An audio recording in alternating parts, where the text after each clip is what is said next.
Being a spy is not an easy job.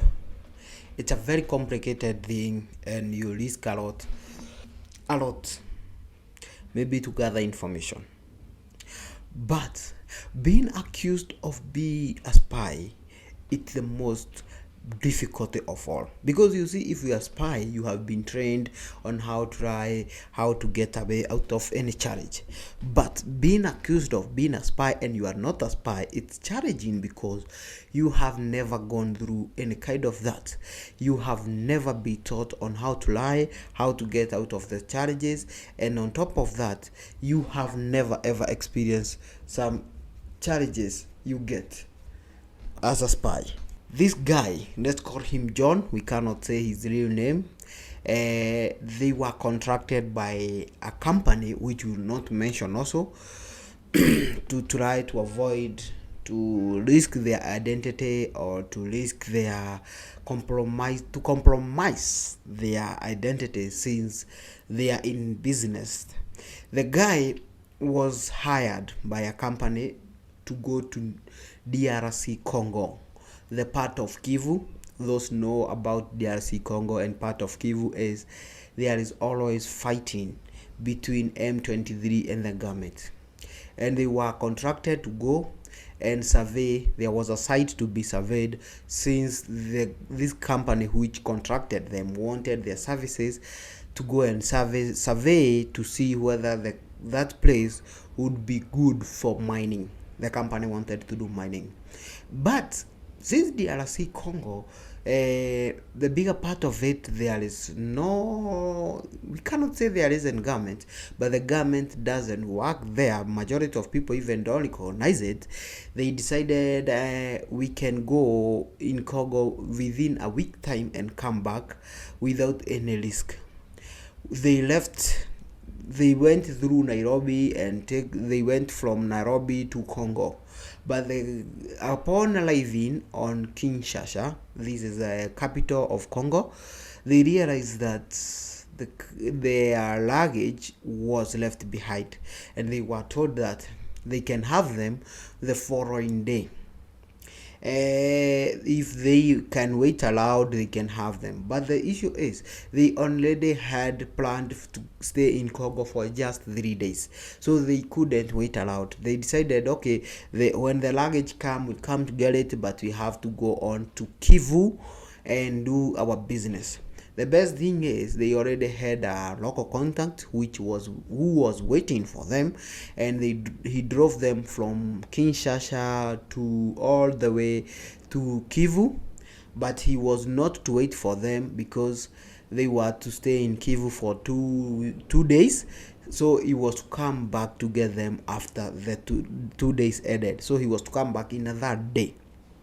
So they went on the site, they surveyed and see how it is, and went back to the house to write the report. But they had to stick around for maybe 2 days to observe the situation and see how the site will be before they can conclude their report.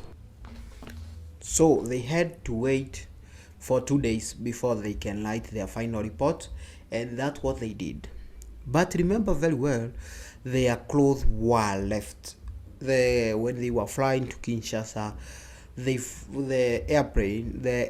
plane which they were in, forget to carry their belongings, so they came to Kinshasa without anything. And they decided, you know what?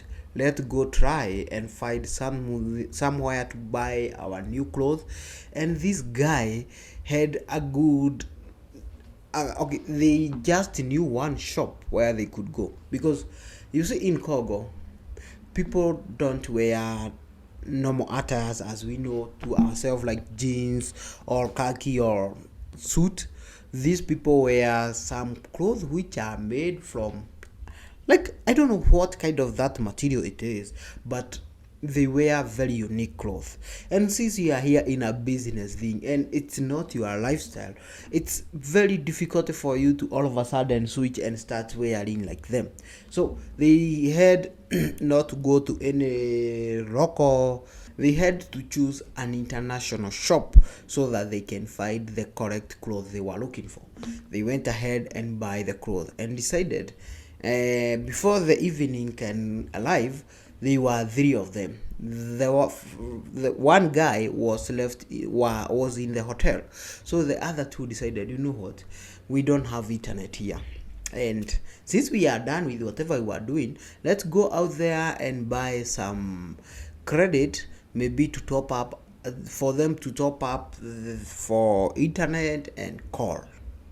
They went out there to start looking somewhere to buy. It was around 6 in the evening, and the funny thing is, as much as Kivu is a big town, at 6 at evening there was no one. There was only one shop which was open. The rest had closed their shop. It was like a ghost town, and these people didn't wonder why is this happening. But the reason these shops were all closed is because they had some recent attack from M23, so everyone was worried. By 6, everyone was in the house because they had some curfew which was enforced from 6 to 6 in the morning to try to contain the attackers. So it's only one guy who had opened the shop, and the best thing of it, because he was sleeping at the back of the shop, so he knew before the police or the military guys can pass by here, I already have closed. This guy went to buy credit to top up, but the issue is there is an issue of language barrier, because I think before you do anything, language barrier is the most important thing. You need to know at least 2 or 3 words of that language. But the unfortunate thing is, majority of time you find that maybe you are traveling at a very short notice, so you can't have time even to run anything. For them, they had a challenge with language barrier. So when they are trying to buy the credit, they couldn't communicate with this guy, the owner of the shop.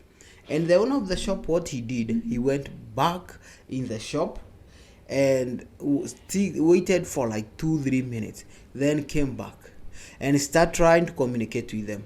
But what this guy didn't realize is the owner of the shop has already called the policeman, because it's a place where they have had some attack from M23, and they know very well M23 because the majority of them are Tutsi.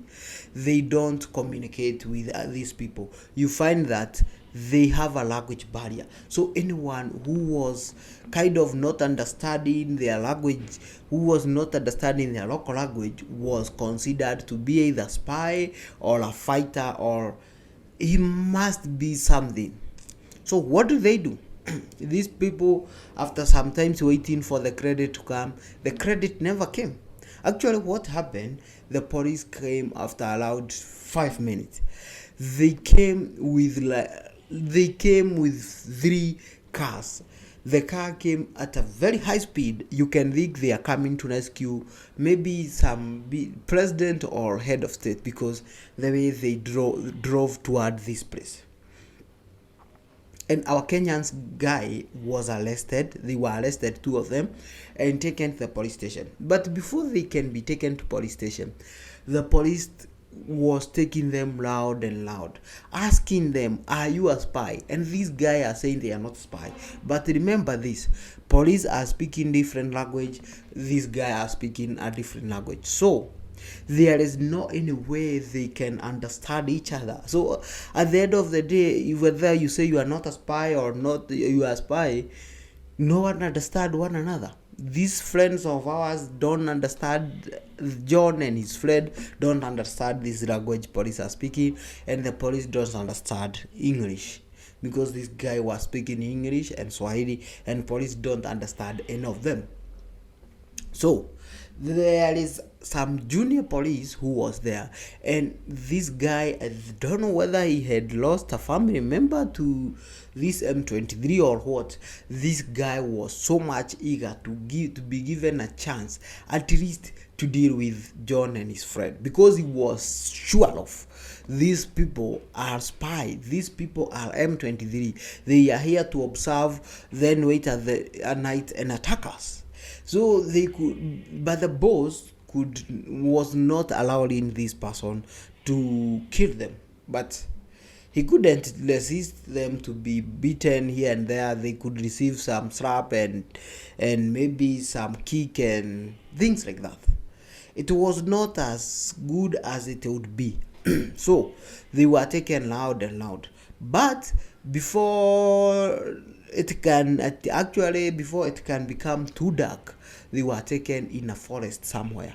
And at that point, John was sure of there is no way you can be taken at the forest and come back. And you see, you cannot, they are not understanding each other. And the worst thing was, they had forgotten their passport.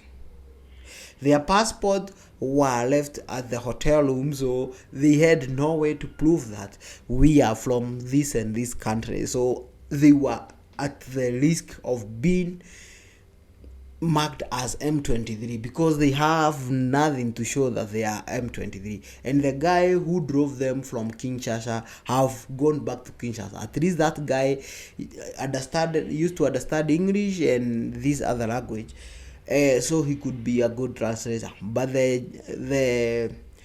the boss, the chief of police, decided before we can prosecute these people, before we can kill them or do whatever we're gonna do with them, let's take them to immigration.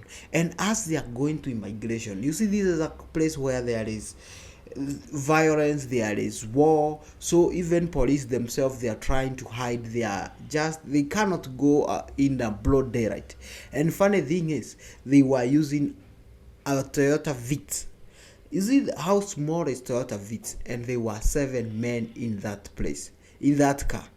So they were crowded. John and his friend, they had like two police officers on this side of the door, and another this side of door, to make sure that they will not go anywhere. And then the other police was a driver and the co-driver. So they were a total of 6 people, not 7, 6 people. So they drove through some dark corridor, and John was sure of this is our head. And at the end of the corridor, they come out and find a very beautiful place, a big structures, a big houses where life is going on as usual. They were taken to the second floor. That floor was for immigration, and because it's immigration, they had a translator. So at least this translator was not the best, but at least he could understand 2-3 the words from Johnson, his friend. And the translator say, according to me, the way these people are saying, they are from Kenya, they are here in a business, for work. Then they are asked to provide for their permit to work in Congo. They didn't have, because you see, they knew it's 2 days business to go and come back. So they didn't even worry or even try to go to for government to take permit to be in Congo. So they didn't have. Then they are asked, where is your passport? They said is in the hotel. And what they did, the immigration officer told them, according to me, I can see these people are from Kenya. But you see, you are in fight. There is some people who are attacking you. No one want to be blamed for attack. He is in between. I let these people walk. They be M23, and tomorrow in the morning wake up, some people have been killed. I'll be in hot soup, and I'll be sacked and maybe end up in jail. If I don't let them go and they be killed, and it turned out to be that they were literally Kenyans, as they were saying, then Congo and Kenya will have a big fight. There will be a war in between Kenya and Congo, since that we have killed their people who had done nothing. So what did this immigration officer, this translator, did? He just decided, he just told the police, you know what, for me, I don't know what I can tell you. For I heard they say they are from Kenya, but there is no way to prove they are from Kenya. So you are the head of the police, do whatever you're gonna do. So the head of police, what he did, he asked them, you are saying you are from Kenya, do yourself a favor, I need to see the proof that you are from Kenya. And these people called their friend who was left in the hotel to come back and to bring their passport. And since he didn't know the load or the route of that place very well, they asked that if one of the hotel worker can accompany this guy to the police station to show him the way so that they can deliver the evidence. Well, remember I said these people work as consultation firm. So they have been traveling all over the Africa trying to, if they get contracted, they travel all over the Africa. So this guy who brought the passports, unfortunately enough, when they reach to the police station, these two people get their passport and they see this is Kenyan passport. But that guy, when he handed out the passports, police realized that the guy was at Rwanda, had visited Rwanda a month ago. And as you know, M23 is believed to be supported by Rwandese government. Now, this junior police officer was 100% sure. There is nothing you can tell me. These people now, these are spy. How come you were at Rwanda a month ago, then you came back here? And a month ago, that was the time the M23 started attacking our people. So you are there to plan on how to attack us. That guy, I can tell you, he was not even sitting. He couldn't even sit because he didn't have that patience. He was going around those people, trying to grab one of them, but the other junior police are stopping him. He was so furious. I think the only thing which was preventing him to take the gun and shoot even his superior is because he wanted that job. But if there were two juniors, he could maybe shoot the junior and shoot these other people and say these people killed the junior.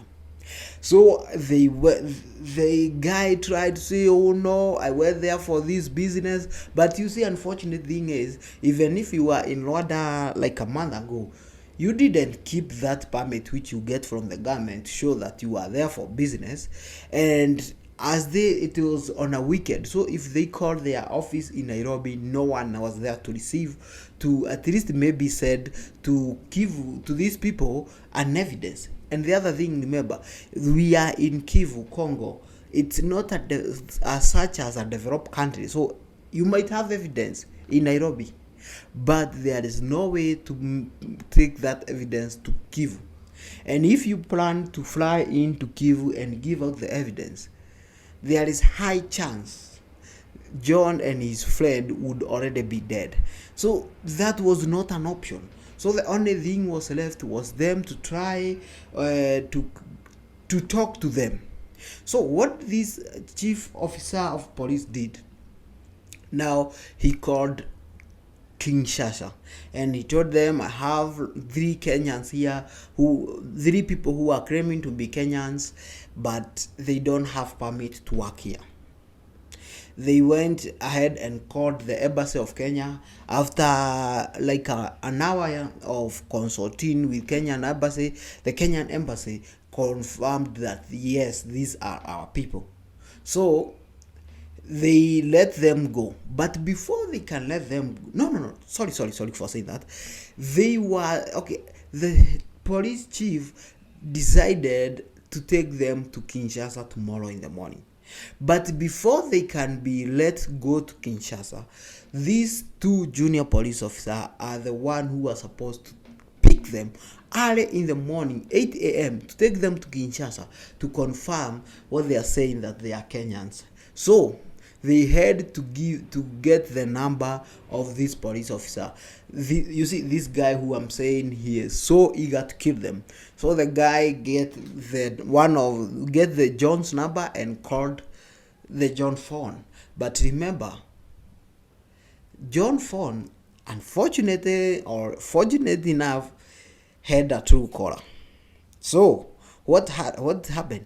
Immediately when this police officer calls the phone, Truecaller just produced the name. And the police officer even now jumped up and he have cocked the gun. He's like, no. These people even know who I am. They know who I am. How do you know me? You say you came you came to Congo today. How the hell do you know who I am? Like, now this police officer, he is uncontrollable. He is like, these are spy. Already they have my number. You see, he doesn't understand the technology, how it's working. He is sure of these people have my number. That's why I call and they know my name. The number has produced my name. How did you know? That went ahead for like 30 minutes. And you know, it not went in ahead when you are talking, like I'm telling you this. No. It's a war. Now the police are even hitting them hard, asking them, how did you know my name? And before too late, the guy told them, no, wait. Just give me your phone. John take the police officer phone and install Truecaller, ask him to call his friend, and the name come up. Oh, now that police realize, it's a technology. And they both laugh because they almost killed these people just because Truecaller showed their name. And at that point, they were sure of these people they are not spy, because as much as they don't have evidence to show why they are in this country, at least what they show us, it's kind of making sense. So the police, this guy were given the number so that by 8 a.m. in the morning they would be taken to Kinshasa. So no one want to be the reason why the attack happened. So they decided, let's take you to headquarters.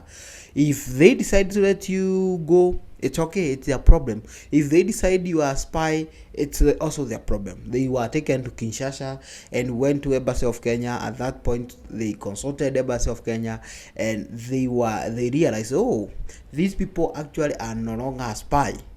They are Kenyans. The only thing which they don't have is proof to be the permit to be in Congo, but they are Kenyans, because even they showed their traveling the ticket. They show them they came through Kinshasa with this airplane, and they left their belongings here because the airplane forgot their belongings to Nairobi. So after some few hours they were free to go. But after what happened, none of them could even try to stick around for even a single minute in that country. So the moment they were told they are free to go, they left within a second. They were out of this place. Well, as we are talking now, John, which is not his real name, is back to Congo, but at this time round, he decided to go through the right way for the same project they were in. Now they at their final stage, and they decided to do the right thing. That's how the language barrier almost costed their life. The only reason they are alive today is because the time they take allowed saved them. If they had nothing, if the chief of police was not there, they could not be there. Language barrier is important, and that's how John learned that. Never do something like that in future. If going somewhere, learn at least 2-3 words and carry all the right documents. because they can be the reason why you'll be dead or the reason you'll be alive. Thank you, and make sure to subscribe for more story like this.